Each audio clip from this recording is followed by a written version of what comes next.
Hello chess lovers, Suren here, and in this video I would like to share with you an interesting game played by American chess player Tal Shaked, who is best known for winning the World Junior Championship in 1997. That same year he also got his GM norm. In this game his opponent was Matthew Morgan, and the game was played in 1993 in Philadelphia.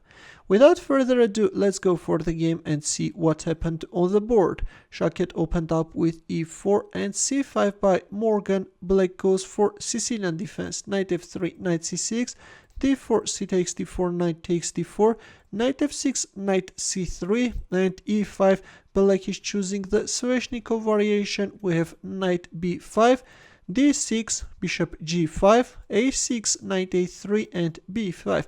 Of course, all of this is a standard theory. With his last move, Black is both taking under control the c4 square and also is threatening b4. In here, the most popular moves are bishop takes f6 or knight d5. In the game, we have knight d5. Here Black is usually responding with queen e7, but in our game we have queen a5 check, bishop d2, and then queen d8. And after bishop g5, again Black announced a check from a5, and looks like that Black is ready to repeat the moves and end up the game in a draw. But after bishop d2, queen d8, Tal Shaked went for c4.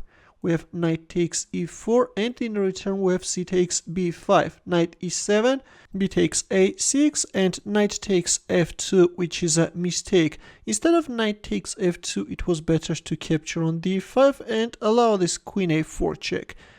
And then Black can respond with bishop d7, and after queen takes e4, knight f6, queen d3, bishop e7, the players have equal chances. But after b takes a6, Black decided to move away his knight from e4 square with a tempo and captured on f2. The idea is that if king takes f2, then simply knight takes d5.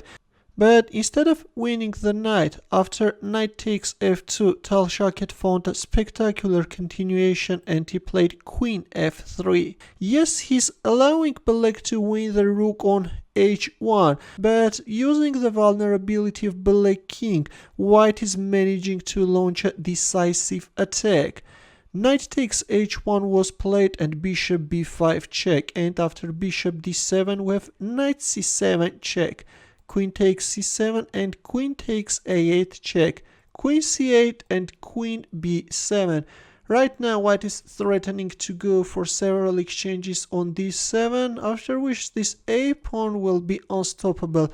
That's why Black captured on b5 and queen takes b5 check, knight c6 and rook c1. We have a deadly pin, king d7, knight c4, this time the threat is knight b6 check, king e6 and knight b6. White is both attacking Black queen and also the knight is coming to support White queen. Queen d8 and queen d5 check is on the board. Now if king f6, then simply rook takes e6, White is winning. After queen d5 check, Black played king f8, but after queen takes f7 resigned. If king g4, then queen f3 check is coming, and then queen h3 checkmate. And if king e4, then queen f3 check followed by rook c4 checkmate. Actually, after queen takes f7 check, the only move which allows Black to prolong his resistance is queen f6. But after this simple exchange of queens on f6 and then rook takes c6, Black's position is totally lost. If bishop e7, then knight c8 is very strong in order to block the 8th rank, after which this pawn will march forward and the game is over. That's why, as I already mentioned, after queen takes f7 check, we have a resignation. A beautiful game by Tal Shaked, who managed to make use of his opponent's mistake and by going for this powerful queen f3 move, sacrificed his rook, after which his attack became decisive. Thanks for watching. For more games, consider subscribing to my channel. Also, press the bell button to get notified about new uploads. I will see you in my next video.